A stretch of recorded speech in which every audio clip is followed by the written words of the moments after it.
Speaking of bodybuilders, that guy's a big, strong guy, John Cena. Oh, yeah. Jesus, when he took his clothes off, I was like, oh my God. Oh, he's amazing. He's an amazing human being. And maybe one of the nicest men I've ever met in my life. That's great to hear. Yeah.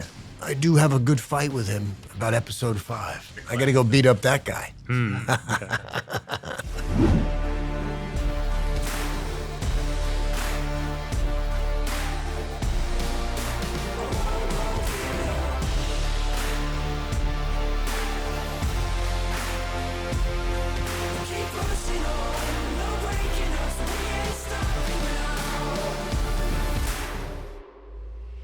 You've been training for a long time, right? And you talked a little bit about, I guess you eventually started testosterone, right? Yeah. You're taking the peptides. In my 50s, yeah. Yeah, I was going to say, that's what I'm very curious about. One of the amazing things about you is that you're 60 years old and you've managed to... Can't believe that every time you say it. But you don't look it. You look like 35. No, I don't, but thank you. But maybe I look 56, but anyway. Yeah. Anyway, I'm very curious how you've... Like, again, a lot of guys can maintain muscle. I know we've got a lot of research that says you can maintain muscle and strength as you age, as long as you keep sending the right signals, right? What you've been able to do is maintain athleticism and the ability to move, which stuns me. Like, I guess 2 questions. One, was there a point, where you kind of felt like it got harder to maintain that athleticism? And how did you do it, right? I'll tell you what, it got harder because, listen, boxing's about speed and timing, right? And so what started to slip was, and I'm talking about, my level of boxing, right? I could feel myself not getting to the place I want to get to at the time and distance that I could normally get to it, right? I'm like, oh, look at this. It's happening, right? And then I used to be able to do 10 3-minute rounds, no problem. And I train MMA too, and I could start after a minute and a half going, oh, I'm starting to get a little winded here. And that's how it gradually started to progress for me, is that my speed and my timing and then my breath started to diminish. And then I got and tested, and my testosterone was 260. And my doctor had said to me, I'm amazed that you can still train the way you're training at those levels. It's pure grit and determination. How old were you when? 54. Yeah. And that was when he did my bloods and it was low, and I started taking testosterone. I'm very curious from that standpoint too. So you made 54 and you had super low testosterone. Super low. Amazingly, still getting after it, still going hard. And I sexually I was fine. I mean, I didn't feel like that was kind of my sex drive or anything was diminished. Again, that could have been the psychology of me having sex. I don't know, but once I did take the testosterone, things got a little back to when I was a little bit younger. So I'm very curious, like the fact that is testosterone, we obviously think of it as this like big fix for like muscle strength, instantly everything, right? One, Frank was putting in work anyway, but 2, do we kind of overrate that testosterone is the main driver of muscle? It's really training. And I mean, the fact that you made it to 54 with super low testosterone, still going hard, feeling some drop off says something, right? We have to think about like what is the acquisition of muscle tissue. Yeah. And it is the conversion of the food that you eat into more of you. Okay, so is testosterone the primary factor that turns food into you? It's not. It can be additive. And, if you push it to super physiological levels of, a gram of testosterone a week, 2 grams, you have professional bodybuilders that are on 7, 8, 9 grams of testosterone-like products a week. They hang out at Gold's. It's going to make your system behave in a way that it wouldn't normally behave under any biological function. It's different now. It's hard to compare, but under normal conditions, as long as if we look at women versus men, for instance, like women that train super hard, they generally have about the same relative amount of muscle mass for their total body weight as men do. They're just smaller. You know what I mean? Their joints are slightly different. Like their shapes of their body are a little different. So they're not quite as strong, quite as fast. But like if they train hard and they diet appropriately, there's not that much difference in terms of relative amounts of muscle tissue per unit body size for them. So, you know, testosterone's not the main piece. It changes again if it's drug based and we're pumping it to like levels that are just outrageous. But you know, you can see situations like what you're talking about where it's at 260 and you're functioning fine, like muscle tissue is where it is. And like you can see improvements with additive pharmacology, but it's not like you're not going to change from 165 pounds to 190 pounds. I think interesting. First of all, I take the same amount of testosterone today as I did 6 years ago when he prescribed it to me, right? And I've gone off it a couple times. Why? I ran out of it and I was in Europe and, I wasn't going to buy it from anybody else. And so, I've cycled off it and stuff, but I've never taken more than the 1 cc that he's prescribed me. And for me, I never gained really any weight. When I did boss level, I did because I did something else, which was the Anavar. And the Anavar put on muscle, lean muscle for me. I did it for like 8 weeks. But I still take the same 1 cc of testosterone and still the same weight. It just changed other things for me. It changed my ability to recover faster. It changed my sleep. It changed my moods. Again, as a lifestyle enhancement, the testosterone was a big plus for me. And it's amazing what people say about it. You take steroids. Like, okay, whatever. Is the testosterone literally the only difference between like you at say 53 and you at 60, or did you alter your training a little bit? From Never like a altered joint health never altered my training. Nope. In fact, I lift heavier weights now, I think, than I did 10, 15 years ago. I'm really into lifting heavy weights. To build the armor around my joints, just so that I want to be able to do the things, specifically with my kids too, my sons. I want to be able to do the things that I have been doing with them for the past 15 years. All my kids are in the ring with me, and especially my oldest one, so I want to be able to beat the crap out of these kids until the day I die. Give me an example of like when you say heavier weights, is there like a particular lift that you chart? Pat goes into the gym and heavier weights, and we've talked about this so much, right? Like that's how you can gauge whether you're getting stronger, whether you're lifting heavier. Do you go into the gym and actively try to lift heavier? Are you trying to maintain the weights that you're hitting? So Justin Fortune, who was a power lifter, he was a champion power lifter in Australia before he was a boxer. This is a guy who's 5'8", who went on to fight Lennox Lewis as a heavyweight, right? So you could imagine that, right? Lennox Lewis, who's 6'5", 6'6", and in any event, so I follow him to the T. I mean, he is my guru when it comes to this. So when I come in and he says, well, we're deadlifting today, it's, he just puts it on until I can't do it. Like he'll put it on until I can't do one. And then he does it and he makes it look really silly for me. But that's the kind of heavyweight that I'm talking about. And we'll do that too with squatting, with benching, again, not flat benching, but we do a lot of decline benching. And I love it. It's fun. I love lifting heavy weights. I love being able to move things. Do you know? I love being strong. It makes me walk through the world calmly. Yeah. I got 2 more questions I want to ask, and then I know you got a lot of stuff to do. You got to go be Peacemaker, right? Or you got to go be Rick Flag. I got to go beat up that guy. Speaking of bodybuilders, that guy's a big, strong guy, John Cena. Oh yeah. When he took his clothes off, I was like, oh my God. Did you train with him? No, we didn't train together. But I do have a good fight with him about episode 5. Okay. I can't wait. I'm going to put Springfield College guy. Just I was a professor there. Oh, really? And that's where he went to school. Yeah. It's like that place is the cradle of coaches, is what we call it. Right. So it's got this huge exercise science, and he went through that exercise science program. And he's a great like lifter as Oh, well. Like yeah, he's He amazing. is on point. Oh, he's amazing. He's an know. amazing human being, and maybe one of the nicest men I've ever met in my life. That's great to hear. Yeah, that. yeah.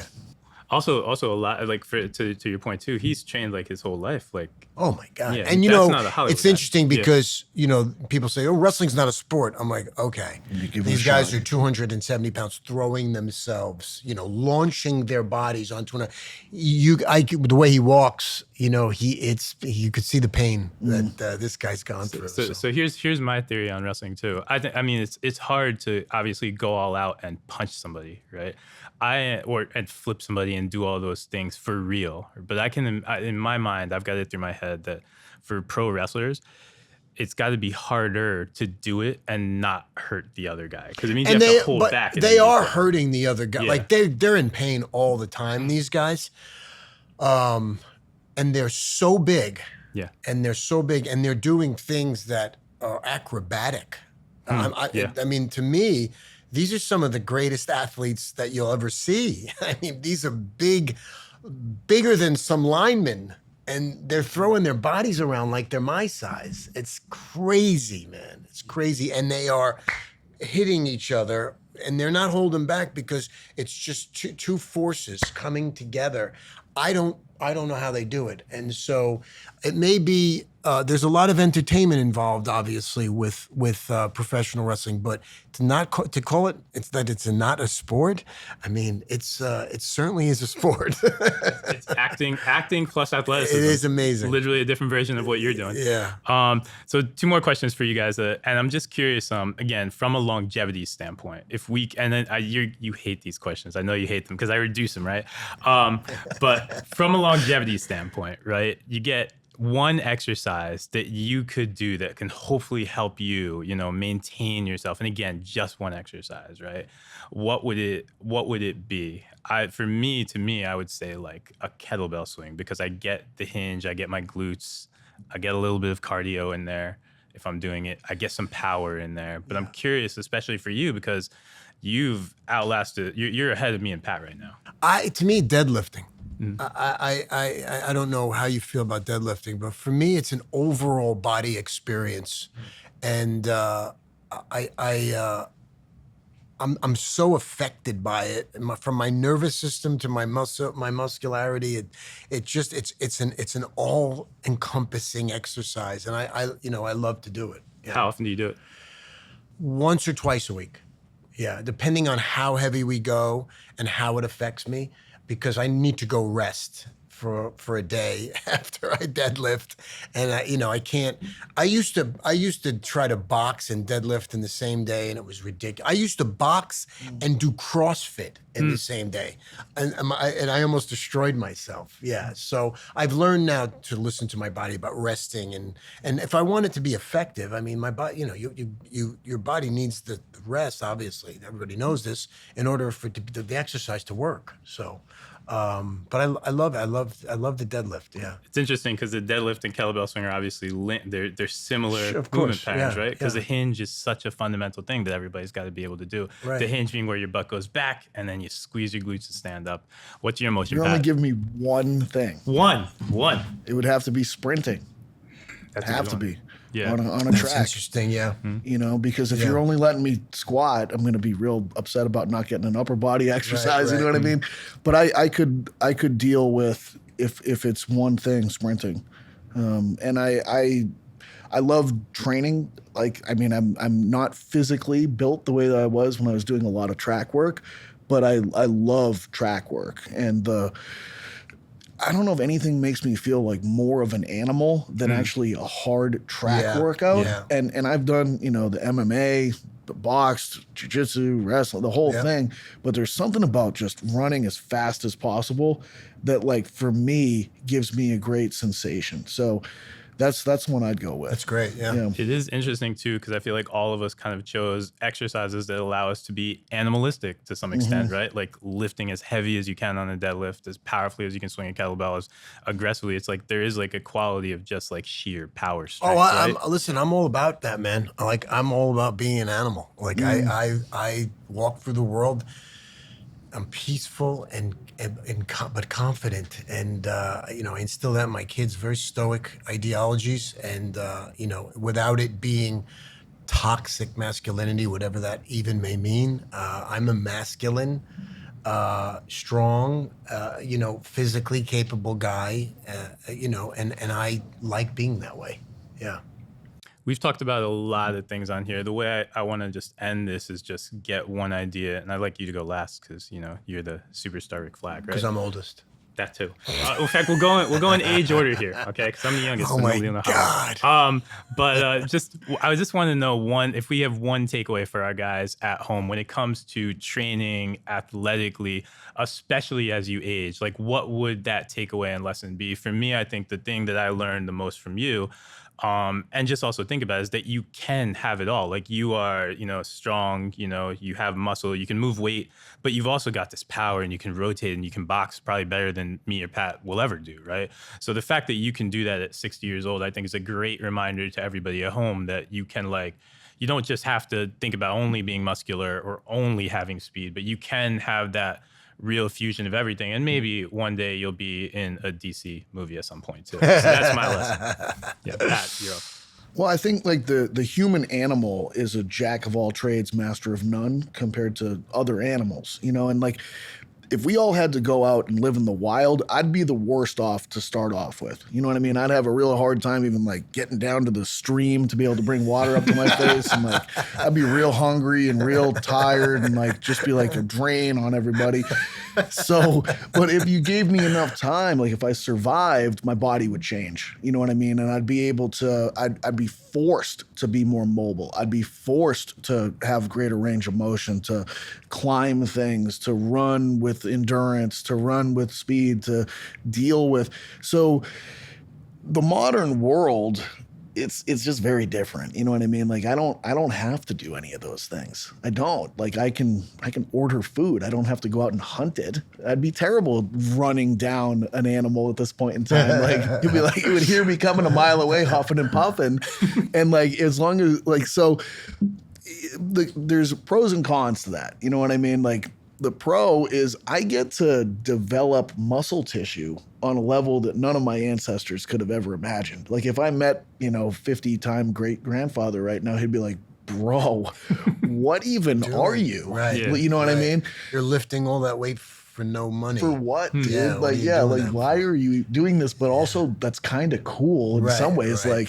I didn't know that something could be like that. Like, and you're kind of me. Why just is like, your leg on your arm? Yeah. You know, so I think that that's kind of cool at the same time. Like the modern world, like we can get all huffy puffy, upset about everything all the time. Like, but at the same time, we're afforded opportunities to do things that none of our ancestors from thousands of years ago could have ever done. And, like I invent my own goals. Like I love coming up with crazy goals and weird stuff and going off on like a nutty mission to see if I can pull something off. It's a caper in my mind. I like capers. I like trying to solve it and go on it and seeing what the process is going to be like. So, I'm on one right now, and then maybe 10 years from now, I'll go off on another one. It might be completely different, and I'm afforded that opportunity with the modern world. But, I know that it's just different than what it would have been if I was forced to live in the wilderness, Essentially, we get the choice whether we want to be like hybrid and all around and jack of all trades, or we get to be ace of one because it is 2025 and we don't have to go hunt for our food. I feel like what you're shooting for is like what the wilderness would have given you. You know what I mean? That would have made you the true jack of all trades. You would have been athletic in every possible endeavor, but you wouldn't have been able to bench 500 pounds. Yeah. You know what I mean? Like that's kind of where I'm going with that. What you got, Frank? For me, it's my journey is about proving to myself and the people around me, or who's ever listening or watching, who cares to, is that all these ideas that we had in the past about being limited by age and being limited by whatever your circumstance may be, I've kind of annihilated all that. I really have. And, look, we can't we can't pretend that we're not going to all age out and die, right? But I remember being a kid looking at my father who was 45, maybe 50 years old, thinking how old he was. And he was, because he thought he was old, right? And so for me, it's this journey of finding ways to maintain the things that I love doing at the level that I love doing them at for as long as is humanly possible for me, right? And so I don't think about how many times the earth goes around the sun and how that should limit me as it goes around more and more and more. I just think about how I can enhance myself through food, through sleep, through community, through whatever it is, to maintain my lifestyle, right? And that's, you know, it's funny when somebody says, "Oh, you look a lot younger than you are." I'm like, well, because I don't think of myself as anything. It doesn't matter.